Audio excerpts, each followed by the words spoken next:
21 დეკემბერი არის ძალიან მნიშვნელოვანი დღე. აქ იხსნება პორტალი კოსმიური, შემოდის ძალიან კარგი და დიდი ენერგია და ესეთი გვაქვს 4 დღე სულ წლის განმავლობაში. აქ ჩვენ გვაქვს ყველაზე გრძელი ღამე და ყველაზე მოკლე დღე. ზამთრის მზე ბუდობა. მზე გადადის ამ დღეს ასევე თხისკა ზოდიაქოს ნიშანში. აი ეს არის დღე ლოცვისა, ილოცე და დალოცეთ ყველა.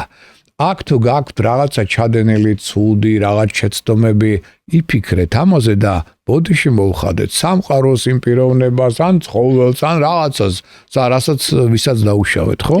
მოინანიეთ, ანუ ეს აღნიშნოთ და აუცილებლად ჩაუთქვით რა გინდათ რომ მოხდეს თქვენ ცხოვრებაში. დაწერეთ, შეგიძლიათ დაწეროთ 21-ში. აი რა გინდათ რომ მოხდეს თქვენ ცხოვრებაში, ხო? და ეს დაწერილი გქონდეთ აუცილებლად დღეში 3-ჯერ წაიგითხეთ.